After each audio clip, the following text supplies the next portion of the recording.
Greetings, I'm Zumi Protocol. I've been a part of Anonymous for the past 6 years. Anonymous was born from a hacker culture which has evolved into a worldwide idea of freedom and global equality. With the help of social media, Anonymous gained volume and pace and exposed the flaws within our political and financial system to more and more people. They are waking up. They now see how corrupt our political system really is, and they can see the imbalance of our financial system. What we have in this country is a corporately owned government. Our environment and water supply is being raped in the name of share prices. Anonymous exists without borders, nationality, race, religion or gender. It is the living, breathing consciousness of the free world. Every November the 5th, the Million Mask March is a sign that humanity, around the world, is crying out for change.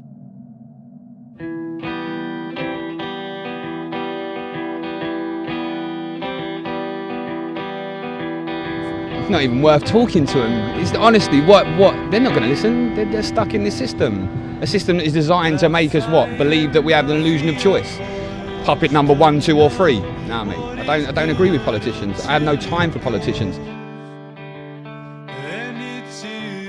Don't fall mist, don't get pissed, stay sober, don't sing the Royal Rover. To see them through. I'll say this afternoon that the right of the grass to regrow this week rather than in a week's time is more important than us exercising our democratic right to freely assemble. Then shame on you, you are meant to be facilitating this process. I've become tired of living in communities where people turn against one another, where people look for differences, where people look to condemn immigrants, people of different sexual persuasions. This is a genuine opportunity for us to be inclusive, positive, buoyant and optimistic about change.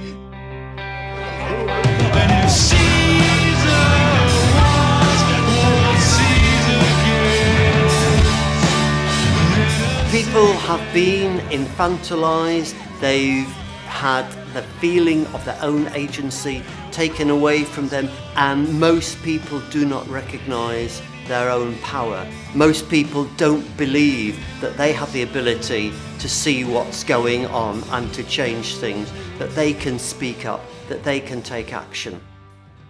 We are not living in a democracy, if you mean by democracy that everybody has the ability to express what they want, or even the majority has the ability to express what they want. If you look at the policies favoured by the majority of the population, they are not the policies of the main political parties. The policies of the main political parties are very much influenced and dictated by the finance sector. So the simple answer would be not really, although it looks like it sometimes.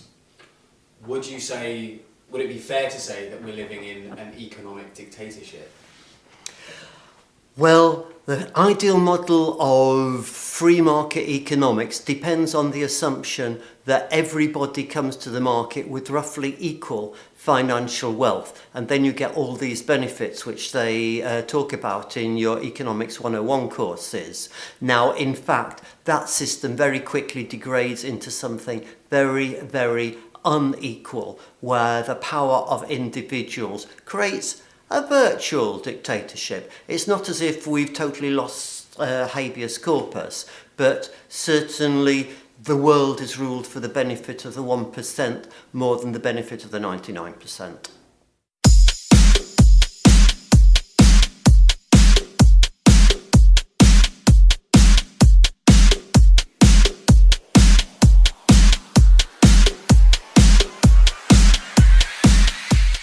Hi, I'm Patrick Ireland and I'm a student at the London Film School. I previously studied politics at the University of Sheffield, where my interest in so-called fringe political movements was first aroused. Upon moving to London in 2014, I decided that I wanted to make a documentary which would focus on one of these movements, Anonymous. Noodles, a little bit of this chicken here, please. Yeah. And sweet and sour. Can of Coke too, yeah? Yeah, can of Coke. Actually make it 7-Up. Cheers, yeah, thanks. By their nature, Anonymous are a highly secretive organisation. Moreover, what distinguishes them from other political movements is the fact that they are non-hierarchical. They don't have a party whip. members of Anonymous can express themselves freely without having to answer to some higher authority or ideology. However, the Million Mask March is a date when all of these factions can come together, united in one belief, that there is something fundamentally wrong with the society we're living in today.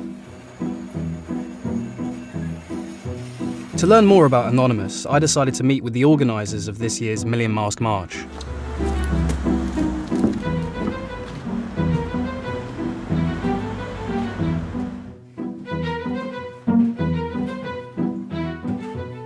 The good ideas, even if someone tries to censor them, they will never be forgotten. So today, we need to assure not only that we'll be entitled to a tomorrow, but we need to ensure that that tomorrow will be better than today. Regardless which country of the world, regardless what's your background, because you stand for the same justice, equality, and freedom as any of your fellow protesters. And you go to a march and you will see war refugees, you see poor people, you see the disabled, but you see rich people as well. You see leftists, you see people from the right, you see religious people, you see atheist people, you see people that are extremists, and people that sincerely don't care for nothing. But all have one thing in common. They hope better for humanity. Yeah, I would hope for around 10,000 people. 10,000? I would hope about that. Every year we will see the progress, and last year they reported on 2,500 people. I think, personally, that was over 5,000. So this year I think we've been promoting, not like last year, just before the march starting, we've been promoting for a whole year before that. So I think we can get much more people. I think the first thing to say is actually it's quite an important statement to make that Anonymous have a politics, because I think there is sometimes a tendency to dismiss Anonymous as chaotic, as a meme, as just a kind of insurrectionary fashion. And I think actually that's quite dangerous, and we saw that, you know, after the riots in 2011 when people decided that they weren't political. I think that maybe just because you don't understand the politics doesn't mean it's not political. So people don't go out and buy a mask for no reason. Anons always want to focus on the here and now. You know, what are the problems around us that we can see? Homelessness, inequality, poverty. You know, all these problems are visible to us. We don't need the abstraction of politics or of capitalism to understand them. We can see them, and therefore we should address them as human beings. Although insightful, meeting the organisers of the Million Mask March wasn't enough.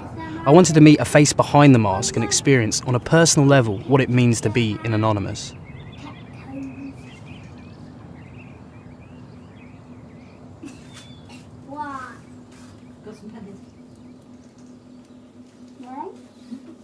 I've always felt like I didn't really fit into society in any way, shape or form. There wasn't really a box that I fitted into. When I was 14, when I was a child, I grew up in care, and I had a full care order from the age of 3, so I didn't really see much of my family. And I used to run away a lot, so I spent some time homeless on the streets, and I was abused in care. And then when I was 14, I started looking at how I could make a difference and play them at their own game. So I learned quite quickly that you needed to know their rules. You needed to know where other people in children's homes were maybe kicking off, being restrained and things like that. I was studying the ways I would get what I wanted. I mean, I had them giving me £50 a week clothing allowance and a trip then moved me to America by the end of it, you know. I learned to play the system. But that led me to Parliament, where I stood up for the Charter of Children's Rights. And I also helped work with the Mayor of Coventry to do one for children in care. So that got me first interested in politics. And then I stood for Lib Dems and I've stood for the Greens. And I've tried the political road, but it's bullshit. Tell us a little bit more about your experiences on November the 5th. Oh, it's like Christmas. It's like every Anonymous and activist Christmas. We all get together and it's so exciting, and I think that's the whole point in it. And the bonding, and you just know you're going to see all these people, and like months and months before you, everyone just puts, see you on the 5th, see you on the 5th. It's like, oh, the 5th, can't wait. We'd go on protests, and we normally then marching for a specific topic, but at the Million Mass March, it's really just a bit of, we're here, there's nothing you can do about it. And we'll all have different issues that we're representing. But it's more of just two fingers up at the establishment, really. Running amok. Having a joke, having a laugh, getting together, talking, planning, plotting. We need some garlic, onions. Okay. Getting this. Alright, go. £3. Onions. £3. It's not London prices. I'm used to this because I'm used to being like this. Thank you very much. Cheers, mate. Thanks. Bye bye. Bye. Bye bye. Right, now we need to get some garlic. The first time we ever met, we were at, I can't remember, it was some march, it was a while ago. We were at this one march and the police had cordoned off like an area with ribbon, and I was messing around with it. I was like, we will not be held in, and playing with the ribbon, and I actually got it caught under a shopping trolley and tripped the person over. It happened to be Pete. What a choice of food. Your choice, mate. It's like, hang on a minute. No, honestly, just forget about it. You believe we're slaves, right? Yeah. Well, we are slaves because, I mean, we've got, especially with the Tory government, who are always going on about welfare and things like that. If you have not got a choice of whether to work or not, you are a slave. Yeah. If it is compulsory that you work in order to get any money, you are a slave. There's no two ways about it. If you think of people as, it's like the people farm, we're livestock. Let's have We're all human. Behind the mask, we're all human. We may have different opinions, we may have different goals, but above all, we make sure that someone is standing tall in order to preserve what humanity should be. Oh, careful. Careful, because you'll break it or break your nose.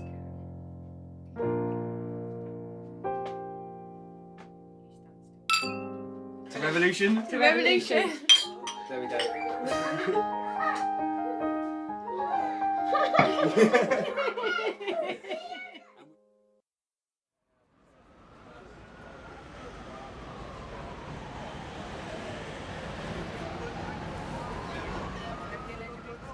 Now, I'm a big fan of democracy. Democracy is a good thing, and it has to work when everybody takes part in it. There is a real opportunity here for young people to take back this space that has their name on it. Mm-hmm. And in terms of sort of democracy, do you think democracy is working, or do you think there's a sort of problem with democracy at the moment when, you know, there are protests in London almost every week? In fact, there's a protest going on in Parliament Square that was actually, well, it was stopped by the police. I mean, do you think democracy is working when people are having to take to the streets to get their voices heard? And young people mostly as well. I think, to be fair, democracy probably started because people took to the streets. The history of democracy has protest running through it, and that has to be a very healthy thing. Mm-hmm. Now, as we say, we can talk about the particular policies or the particular things that get people going. But actually, I think today's young people are using a whole range of things to make their voices heard. Some of those are informal politics, and some of those are not. Are they forced to do that, though? I think that's the question. Are people forced to engage in politics through alternative means because they feel like voting and they feel like the system itself isn't geared up to help them, so they're having to go to different channels in order to be political? It's not the fact that they're sort of politically apathetic. They want to come involved in politics, but they're having to go through different channels in order to be political. Well, I think actually the great thing about the modern world is there's a ton of channels available. Yeah. So there are new technical ways of making your voice heard that simply didn't exist 30 years ago. That's actually a really exciting thing. Politics, if you like, in the street is an option today alongside politics on the web, alongside politics inside Parliament, alongside politics everywhere you'd care to look. There's a really exciting range of ways for young people to be involved in their community. Now, you define your community how you like, if it's your community online or if it's your community in a village or in a town or in a city or in a country. All of that, to me, is a very exciting evolution of politics, And I think that young people have every place at the heart of that. I would particularly encourage anyone watching this film, in the group that we're talking about, to get into formal politics. It won't change without you in it. But what if the formal politics doesn't represent, you know, their interests or, you know, their ideas? You know, I suppose it does go back to that idea of all the parties being the same. And it sort of leads on to the next question as well, which is, do you think there's like a problem with the system at the moment? Like, what kind of reforms are needed? Because a lot of young people especially would say that, you know, neoliberal capitalism, what we're living under at this very moment, isn't working. And that it needs to be reformed somehow. I mean, would you agree with that? What kind of reforms are needed? I've actually met very few young people who use that word to describe any of that. Neoliberal capitalism. People just want to get on with their lives, and I think actually democracy has to be flexible enough to do all of that across words long and words short. Democracy means that people's needs have to be balanced, so you're not going to get the thing that you want tomorrow and just as you wanted it. You are going to have to work with what democracy does. But as I've said all the way through, democracy is there for everyone. If you don't like what you see in it, get in yourself and change it. Well, some people will be doing that on the 5th of November. Have you ever heard of the Anonymous movement? I have. Yeah, well, no, we've got actually like, I don't know, this mask here. Right, and, nice. Yeah, on the 5th of November, these guys will be marching through the streets of London. Right, good. And they come into Parliament to protest. Will you be there to like hear their voices? Well, I imagine I'll be in Parliament because it's my job as a member of Parliament, but I'll look forward to hearing what they've got to say. Yeah, I mean, do you have any thoughts on Anonymous? Because, as I said, these are people we've spoken to, a few of them actually, and they don't believe democracy works. Right. You know, they have sort of very sort of serious concerns about democracy and about politicians. And I was just wondering if, you know, if you had any comments on that. Not specifically, I don't. I'll look forward to hearing what they've got to say. And just on the subject of being anonymous and being behind a mask, I think a few of them are actually in Parliament Square right now. Well, that's great. Yeah. That's really good for them. As we said earlier in the interview, interview, they were in Parliament Square, but then the police came in and like warned it off and stuff. Well, as we said earlier in the interview, there are a ton of good ways in the modern world to make your views known. I don't get the luxury of being anonymous. I'm an MP. I'm available to my constituents in Norwich. If any of my constituents are amongst that, I'd be looking forward to hearing from them. Okay. So it's the night before the Million Mask March, and I'm both excited and apprehensive about it. This is the closest I'll get to experiencing what it's like to be an Anonymous. From what I've learned speaking to people within Anonymous, the Million Mask March isn't about one single issue. People are there for all kinds of reasons, protesting against what they perceive to be unfairness, inequality and corruption within our society. The march seems to be a more personal experience. You, as an individual, decide what you're protesting against, whether the person marching next to you believes it or not. The point is, though, that things do need to change, that we can't go on living like this. And the march is that statement.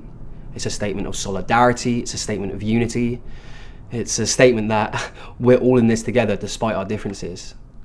And I suppose that in itself is the essence of revolution.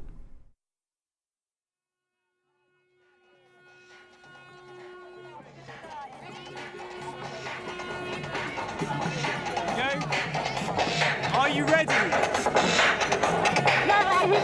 We're about to have a revolution.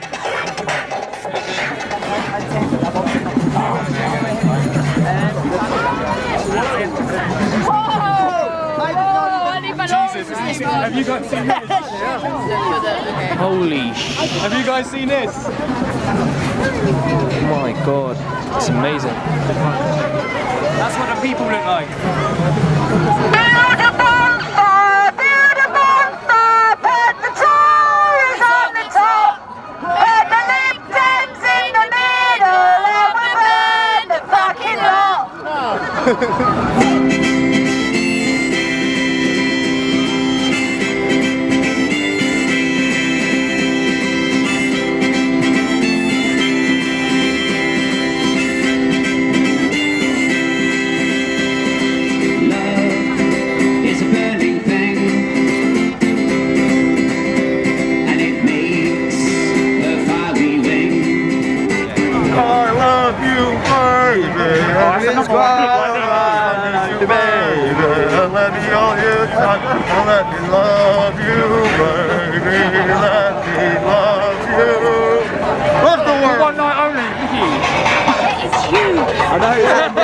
Just like music running past. That was it.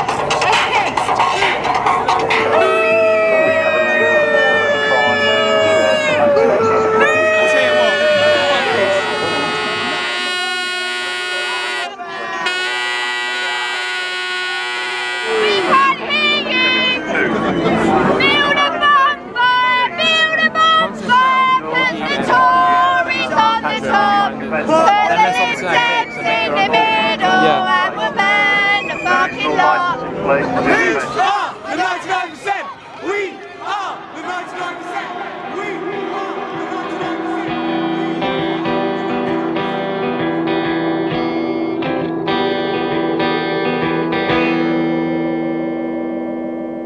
Lafayette Mafia boys don't know what is good until it goes, and it is gone. Because ignorance is bliss, and they've got plenty of this to see them through. But what about now the man is back in town who messed you around and got his fill, 'cause he's full of filth. Oh, how he abused while your ma sat back and used, 'cause she's a fiend. Ain't never been clean. And if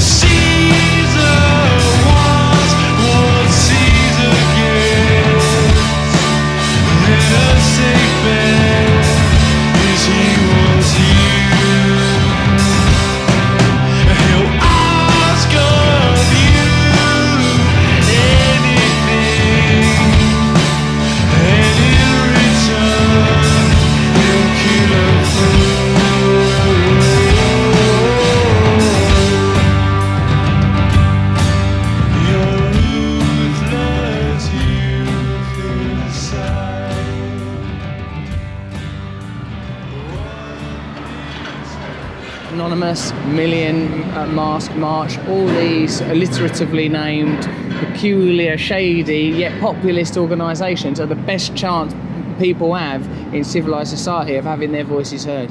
And what would you say to people who say there is no alternative to the current system? That, you know, oh, well, the system works, you know? Well, I think that people that say the system works, work for the system. They're people for, like, you know, if you're, you know, working at Exxon in an executive position, you've just turned over profits of 58 billion, then it's going really well, everything's cool, everything's fine. If you're an ecological activist concerned about the likely consequences of Exxon drilling in the Arctic or the continuing practice of fracking, then things aren't working so well. If you're one of the millions of people in this country living below the poverty line, things ain't working so well. If you're one of the Americans who had their house foreclosed as a result of the financial collapse in 2008 in America, things ain't working so well. The system works fine, and for people that are benefiting from it, like any system, I suppose. But yeah, of course, there are many alternatives. There are millions of different ways of organising society. My point is, that any system that deconcentrates power is probably better for people today. We live in a situation where we live in a time where transparency is possible, where technological communication and participation is possible. My idea, I don't know, what I learned lately, listening to people who know more than me, was that collectivised, localised, decentralised authority is the way that we should go. And, you know, I think it's very hard for some people to imagine change coming about, especially the point you made about when you're voting for parties who don't represent you. So how can we change the system? Get involved yourself in anything that's affecting your life. Get involved with creative direct action. If you think you're paying too much rent, if you think your bank are hustling you for your mortgage, get involved with other people who feel the same. If you're like the people on the New Era estate in East London, they've organised themselves to confront a big private development firm, Westbrook, and they are winning. They are going to win. It's not because of a politician, an MP or a councillor. They can't do anything because they all work for Westbrook or companies like it. You know, I'm being reductive, but if you want change, as dear old Gandhi says, be the change you want to be in the world, and that means participate, because it's fun and it feels better. One of the things we've lost as a result of this individualistic, materialistic culture is our sense of community and togetherness. One of the ways that we can regain that is through collective action and creative direct action together. And do you think there'll be a revolution? It's Will inevitable. change come about? It's inevitable. Yeah. It's only a timing issue now. It's happening quickly though. The establishment know it's coming. Of course. They're terrified. They're terrified. Well, cheers. Thanks so much for doing Thanks for this. coming to talk to me on a street corner. So November the 5th wasn't the start of the revolution. But then again, history has taught us that revolutions happen over decades. sometimes even hundreds of years before real change comes about. But what this experience has taught me is that Anonymous do have something genuine to say about politics. They're not all conspiracy nuts and cyber thugs. Anonymous represent what I'm sure most of us feel deep down, that there is something wrong with the world, that humanity can do better for itself. And perhaps most importantly, they remind us that a better world is possible, a fairer world. And that, comrades, is a world worth fighting for. We have nothing to lose but our chains.